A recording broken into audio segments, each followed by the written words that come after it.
dreamers, and the AI trailblazers. Welcome to AIBiz, the podcast where technology meets humanity and data meets depth.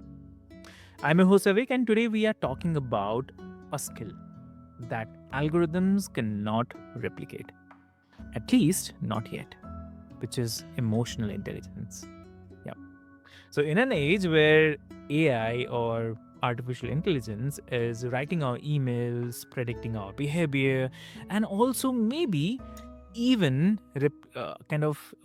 replacing our roles, there's one advantage that we humans still hold, which is emotional awareness. The ability to connect, to read the room, to lead with empathy instead of an ego. So, and joining me to unpack this beautifully human edge is please welcome Rani Dabrai. So, welcome to the show. Hi, thanks for having me. Amazing. So, Rani, like before we delve deep into the discussion, I'd quickly love to introduce you with all the listeners. So, dear listeners, Rani is a serial entrepreneur, certified EOS implementer, and unapologetically bold leader. So, who's built and sold businesses across fashion, beauty, viral assistance, uh, and also about yes, like even the sex toys. So she's seen this startup rise, crash, and rise again. And through it all, her greatest insight has been this: like, you cannot automate self awareness. Yeah.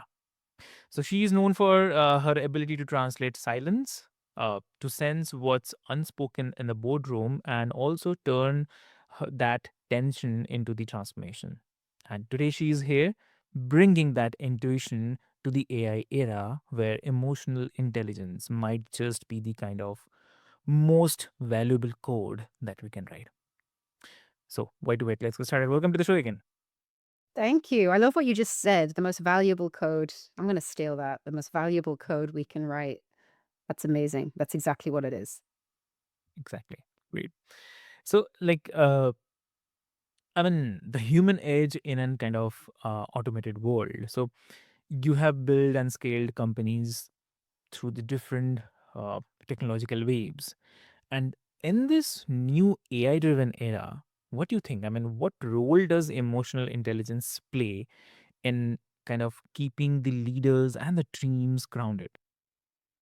I think it's the ultimate competitive advantage because in the end, even if you have, let's say that you're a solopreneur and you decide to grow by completely automating your workforce. So let's say, I mean, there's tons of, you go on any social media now, you see all these adverts, you can have a fully AI business. In the end, that may well be true. Let's say even if that's what you have is all bots, um, you still have to be emotionally aware enough of yourself. So you still have to be able to see and feel your own internal the ceilings that you might hit, your limitations. You still have to be able to listen to yourself. So it's not. I don't think it's something that anyone can afford to be without. And if and I think it's something that we're all born with. But the problem is society trains us out of our ability to tune into it. And I wrote a piece some time ago about how this generation we're in, we grew up in this whole. So, in a previous life, I worked in television and I worked on a lot of reality TV programs before they were a big thing. And then this after Big Brother, all of this huge new wave of things came, and along came the Kardashians. And I guess the Kardashians are my guilty pleasure for a number of different reasons, but one of the things I noticed was that the younger generation aspire to behaving in person, in real life, the way that they see it on the shows like the Kardashians and the Hills and similar things with where it's almost celebrated to not show emotion. If even if you look at the technical aspects of how these things are filmed, there's a lot of shots showing people receiving news or being in a situation where the normal human reaction would be something, anything, but they're deadpan. And I think a lot of younger people are, for the last 10, 15 years, have started to imitate that. And then they forgot, it's like they've forgotten they can feel, but what they're learning is a suppressant. And I think that that's wrong. Because it's our natural ability as human beings. It's the last frontier. No one can take that away. I think it's super important. True. Exactly. So, have you seen kind of examples where the lack of emotional awareness, I mean, not just kind of lack of tech, but which caused a company or culture to crash? Yeah, so it's funny. And just before we came on air, I know we were just mentioning about having some, have you seen this? Have you seen any examples? And something happened to me a couple of weeks ago in one of my session rooms, which I've never seen happen before. And Mhm. it left me a little bit bewildered and shocked, and I did call it out. So I was working with a team who are in, and to protect confidentiality, I'm going to have to be a little bit vague, but I was working with a team who are in a very sort of cold industry in the sense of, it's let's say engineering.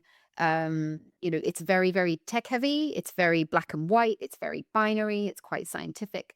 And typically, when teams show up in this kind of space, um, they all think in a certain way, the leadership team, so that whilst they can be visionary thinkers, they tend to also be, they're quite high on their fact find. They're quite clinical. And this particular team, I've worked with them for a really long time. This particular team would come in, they would achieve all their goals in a binary fashion because they would be very methodical. They would be very deliberate on how they would go about getting things done. And on one particular topic, it was a fairly thorny issue and they couldn't seem to get to the truth of it. And then they finally got to the truth of it, which, like many things, many thorny issues, is a difficult truth that no one really wants to deal with. And it ended up being a difficult conversation between two of the key leadership team members. One of the people in the room knew that this conversation was coming, and they said they had prepared themselves for it. But how they had prepared themselves for it is they had put the situation into ChatGPT and asked ChatGPT to tell them how to respond. So Okay. I think they thought they were being clever, but when they said this in the room, it could not have been more inflammatory. And one of the person that the conversation was with, they got up and walked out, because they said, "Am I worth? Surely I'm worth a conversation. You didn't need ChatGPT to tell you how to talk to me. We didn't need ChatGPT to work out this emotional issue." And they really genuinely sat there and felt they'd done everything right. But when I asked this person, "Why? What made you do that? What were you thinking?" And they said, "Well, I couldn't think of how else to do it." And for me, that was really D they probably did know how to do it, but what they were really saying was they didn't wanna do the heavy lifting past the initial question. So they did muscle memory, "Let's ask ChatGPT." And you can't navigate a personal conversation using ChatGPT prompts, it's simply not right. So in that example, I was really quite alarmed actually, um, Yep. at the lack of awareness. Exactly. The lack of awareness, and along with, I also feel like it's somehow we are losing the ability to think and ability to react on the situation. So this is also something I feel. I saw the MIT study about that recently, yeah. Hmm. Okay. Where it said that people who've used ChatGPT, they for a sustained period of time, and not to pick on ChatGPT in particular, I know there's lots of big LLMs out there, but um, after they use it for a sustained period of time, I'm going to butcher this now because I just remember the headlines, but they basically lose their cognitive function because they stop. It switches off a part of their brain. They just start going, "Oh, I don't need to think about that anymore." Uh, so it's really fascinating to me that people would willingly go down this road. It feels easier in the short term, but it's harder in the long run.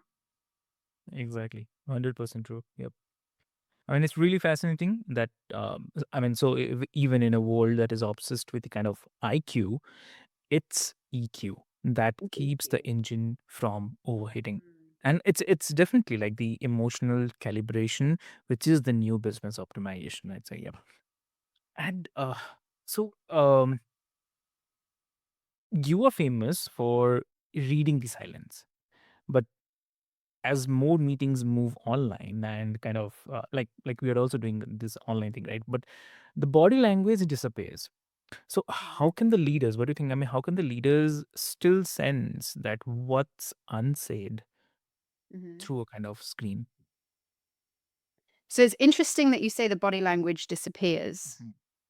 Yes, it does. But if you look at me and you on a screen now, usually as long as someone's got their video on, Mhm. and if they've got their video off, that's harder, but it's still possible.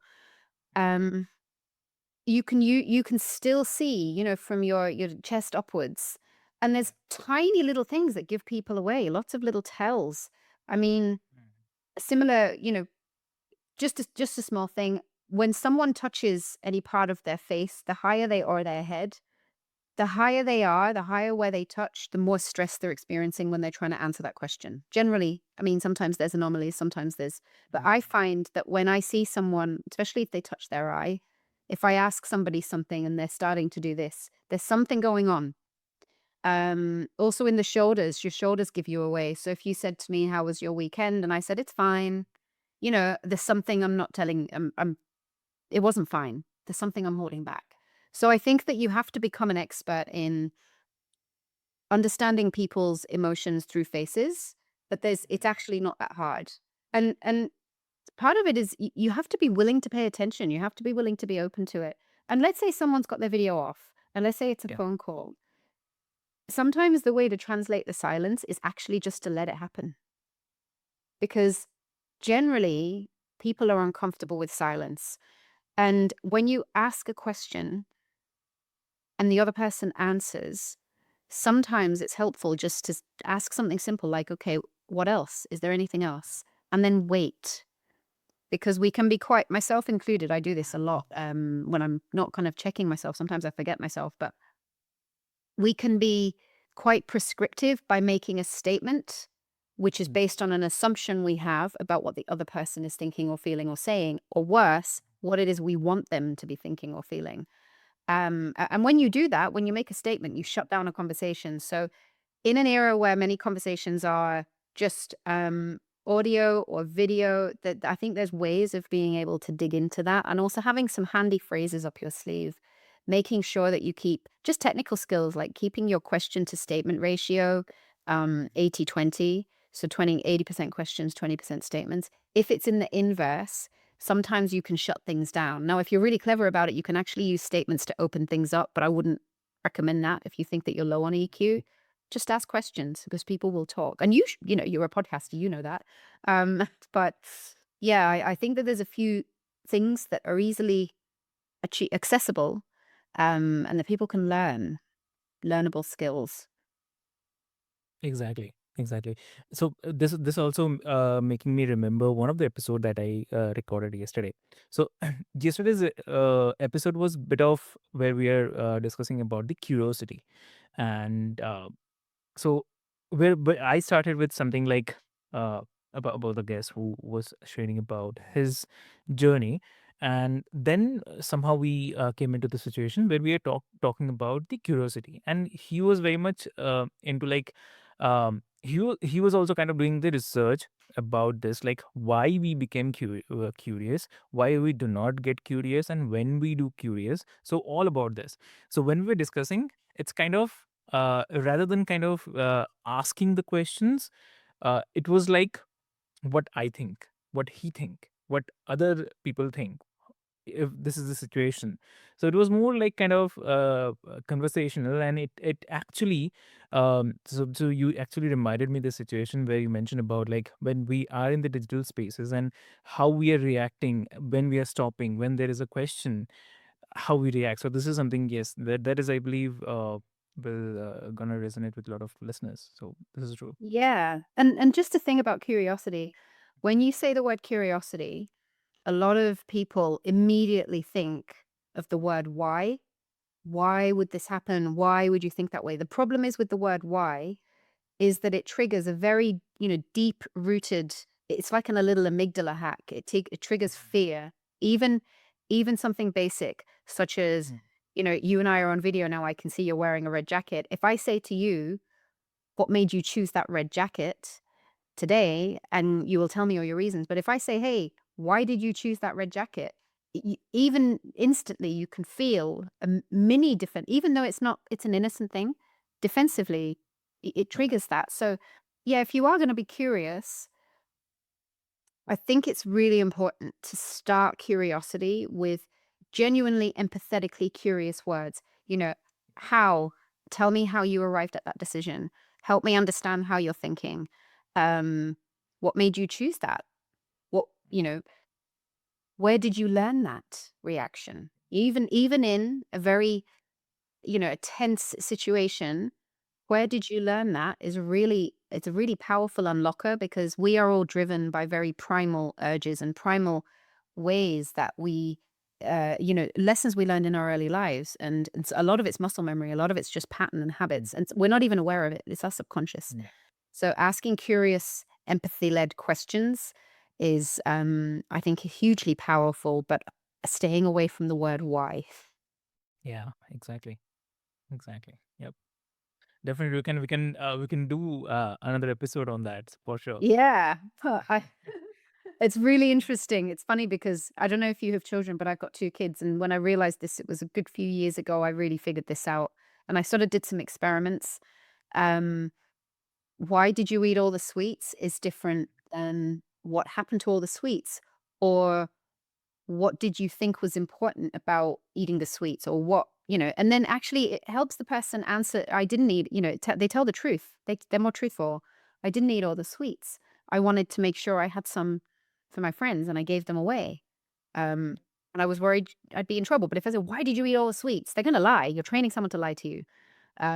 So it's hard to get over that why, because actually as a leader, as a parent, as someone, as a person who's founded the business, sometimes you are thinking, what were you thinking? Why did you do this? You have to rein it in, and just take your breaths. And also in yourself, where did I learn that? Where did that come from? Just be the self inquiry is really important. Definitely, definitely, it's true. I love that. I really love that. So, talking about the AI and the EQ part. So, do you think that the AI tools can enhance the emotional intelligence? I mean, like helping us understand ourselves better, or is it like kind of That's a really good slowly question. eroding it? So, Um, so I am going to answer this from a very selfish perspective of I'm I like to learn and I like to read and I like data. mm, I don't think that anyone should ever even think of typing into AI, "Why does my wife act this way?" Right? Because you're you're you're abdicating your own ability to read the room. You're abdicating your own ability to understand the other human in front of you. However, I do think there's value in learning concepts, and I do think that AI is really helpful to condense and find really valuable research and academic information that helps to get to the bottom of things. So, for example, why would someone, um, why would someone in a romantic relationship continuously refuse to return calls, or would they shy away when it comes to any kind of deep and meaningful conversation? Well, probably they're avoidant. But where's the idea of avoidance come from? Well, the idea of avoidance tends to be one of the ways we're hardwired. So, and it's an attachment style. Where does an attachment style come from? Well, then you can read into the work of, Dr. John Bowlby in the 1960s, and you can learn how it comes from babies. okay. So I think that AI is useful because it helps to condense and really simplify and really communicate the understanding of Yeah. human behaviors from an academic research led standpoint. But I would really be afraid of what's happening when people are trying to use a computer to decode the feelings of someone in front of them, because a computer can't meet you in the eye. A computer can't feel tension. It doesn't make sense. And actually, what if there's a power cut and you need to Exactly. survive? What if you go up a mountain and there isn't any 5G? You have to be able to communicate. You got to be able to light the fire and find the sticks and. So I just think that it's a fine line. I think to the degree it educates you and it helps you learn, and everyone's, 58% of the population are reading impaired. So we learn differently. So if you find research and you need it transcribed or read out to you in an audio format, if there's many, many ways I think we can use it to enhance our knowledge, but our understanding and our human connection is a different thing. True. Exactly true. It's all about we are losing the ability to think, to work, Yeah. like the way we whatever we have learned from our childhood. Somehow, because of this, we are because of using it rigorously, we are losing it somehow. Where Right. knowingly or unknowingly, I would say. I mean, again, it's a kind of debatable thing, but yes, there are people who knows this, but still They they still don't also are care. using it. Yeah. You know what? I think that's true. I think there's people who know, it's like eating the last slice of pie or something. I think you kind of go, "Oh, I know it's bad for me, but it feels good right now. Yeah. I know that I could probably finish off this report if I stayed up an extra hour, but I really just want to go to bed. So I'm just going to cheat my way out of it." It's a little cheat code, it's a little hack. When now and again, it's fine. Now and again, the last slice of pie is fine. But the problem is people are eating the last slice of pie 3, 4 times a day. And it's a bit like me. It's a language, right? It's a communicative language that you learn yourself. And you're absolutely right. People are unlearning it or suppressing it or ignoring it, and they're losing that muscle. And I mentioned just before we came on air, I grew up in India. My first language was actually Hindi. I don't have it anymore. If I'm immersed in a scenario where everyone's speaking Hindi around me when I'm in India for a few weeks, it starts to come back. I can definitely understand it. But the reason I don't have it anymore is because after the age of 7, there was no one around me that would speak it to me every single day. And day 1, that wasn't a problem. Day 2, that wasn't a problem. But over time and distance, your brain starts to say, "This isn't useful for me anymore. I just need to concentrate on surviving." So it puts it to the back of your brain. And they say that when you're knocked out, I haven't ever verified this fact, I don't know. But they say that when you're knocked out, when you first come round, you wake up speaking your native language. And maybe that's because it's always there in your brain, but we're forgetting how to access it. So we're shutting down the little pathways, neurological pathways, by putting them outside of our brains and outside of our bodies. And I think that's not helpful. Exactly. Exactly true. I mean, it's right that I mean, kind of instead of competing with AI, we can definitely collaborate with it. I mean, but it's definitely, as I mentioned, like it's all on us how we are deciding like who's leading the dance. So Yeah, that is very important. So yeah, exactly. And one more thing is very important, I believe. Like the word which is very common these days is kind of burnout. So why I said common because what I feel. So if we talk about India, and maybe from out of India as well, but what I feel like people have taken this thing like the word burnout as a kind of badge of honor. They feel like it's okay, it's very okay. But uh, coming to this, like you have spoken openly about the burnout and rebuilding as well. So what do you think? Like, how did the emotional intelligence help you notice, like, when um, drive was turning into the kind of damage? So, yeah. what do When you think? drive turns into decay, for sure. I think emotional intelligence, it starts with yourself. You have to listen to Mhm, yourself. And mhm, I think burnout happens when it's just this relentless pursuit of something. So you run faster, harder, longer, stronger than anyone else. It's different than hard work. Um, I think burnout happens because our bodies have physical limitations and our minds have physical limitations as well. We need mental, spiritual, emotional, physical time mm. out. We need clarity and we need space. And I think the way that EQ plays a part in that is essential because you've got to be able Yeah, to yeah, stop yeah, and sit in silence long enough exactly. to hear the signals. Burnout is a collection of signals transmitting noise. And the problem is that when you succumb to burnout, it becomes a self-fulfilling prophecy. You end up listening to all the noise. Do this, listen to this, reply to this email, take on this extra project, da da da da da. Mm. But you're missing the actual signals what your body and your mind are telling you. So I think if you can silence the noise and put down the damn phone for long enough, turn off all the notifications, turn off everything. If you can get away from everything, climb up a mountain, walk in a forest, and really hear what it is that your body and your mind are trying to tell you, that's a way of eliminating or alleviating or avoiding burnout altogether. And understanding that it's, as you say, it's a badge of honor, but is it? Like, I mean, does it really say that you're wise? If anyone who's got kids, would you want your kids to live that way? So I think prevention is better than cure, and that requires emotional intelligence, listening to yourself. Very true. I mean, again, here this thing comes is like, um, it's all on us how we take it. Like again, here it's we know like burnout is something which will kill us, but Yeah. still we are okay with it. So Yeah. this is something I Well, believe. because we think it'll kill us eventually. and we'll be better able to handle it. It's not today. It's not an immediate issue. And the immediate issue is the pursuit of whatever it is we're running after. But actually, the thing that we're running after is never, you know, it's never going to be as big as the thing that we really want, which is people to love us, shelter, you know, community, the very, very basic things. And I think it's important to pause and take a step back and look at where you are on the scale of achieving of all of that stuff. Yeah, exactly. So, how do you now teach the leaders to balance the ambition with the emotional regulation? Mm. I think, well, firstly, it, you have to, as a leader, I think there's a very technical, very simple thing to do is understand and appreciate your own strengths, but equally your own weaknesses.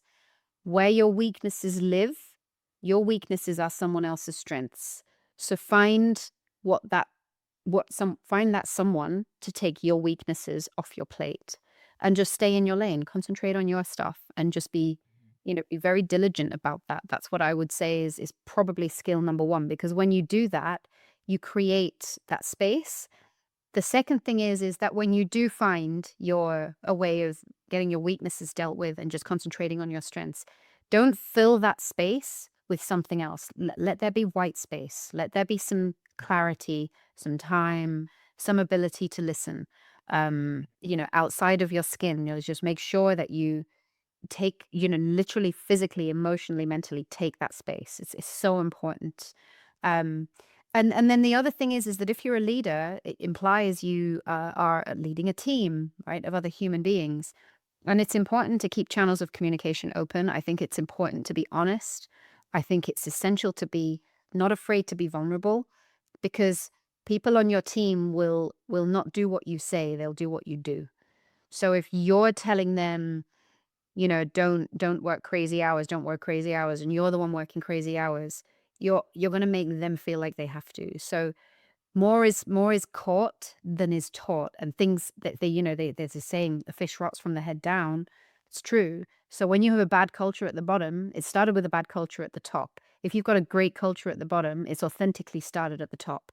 So as a leader, I think it's really, really important to set that example, and you can't set that example if you haven't got space to think and really meaningfully be intentional and thoughtful.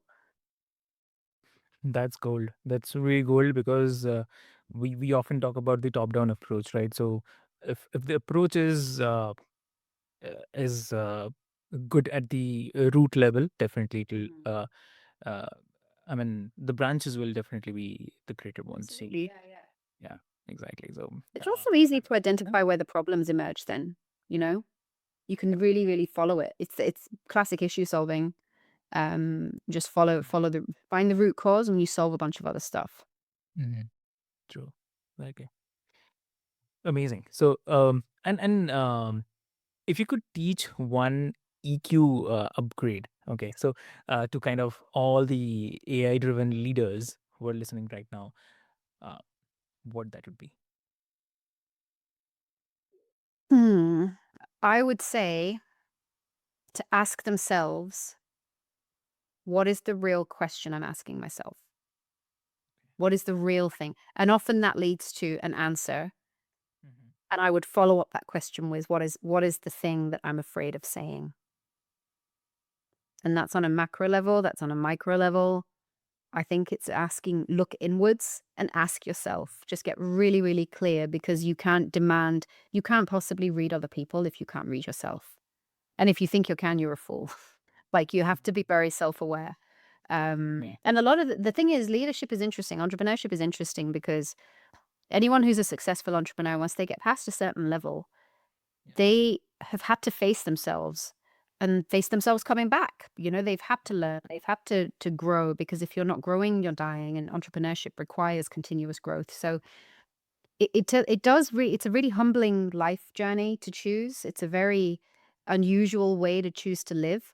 And if you're going to do it, you have to, I think, leaving your lessons behind you is pointless. I think it's important to use use your challenges, use your adversities and challenges, and make them learning opportunities and growing opportunities. But a lot of that is about self-reflection and, asking, what's the difficult truth? What am I afraid to say? That would be just one quick and easy, accessible thing. And it doesn't mean you need to say this stuff out loud, but it does make you aware of it. Exactly. Definitely beautiful. I mean, the idea of emotional intelligence is not a kind of anti technology, but it's Sure. kind of anti empathy. Like it keeps the innovation human. So Yeah. Keeps you human. definitely, yep, exactly. Great, great. So as AI reshapes our world, like the emotional intelligence is what keeps us connected in the chaos, because empathy is not a kind of soft skills. It's a kind of survival skill in a new company or the new economy, I'd say. So, Rani, thank you so much for bringing so much humor, heart, and also the hard truth about this conversation. And for everyone who is listening, right, as you automate, as you innovate things, and as you integrate AI into your daily life, please remember that the smartest system is a kind of, in any business, is still the human heart, right? So, uh, Rani, if someone wants to connect with you, what would be the great medium to connect? So I'm out. Every day I'm on LinkedIn. And I think by the time this airs, this won't be ready. But in the beginning of next year, my website will be out. We're just getting a bit of a revamp, but LinkedIn is probably the best way. Follow me on LinkedIn. Perfect. So, dear listeners, what I'll do is I'll put all the links into the show notes for your easy reference. And with this hope, this is your host Avik, and this is AIBiz, where intelligence meets the intention. And until next time, stay human, stay curious, and lead with heart. So, thank you so much. Thank you. Thanks, Abby.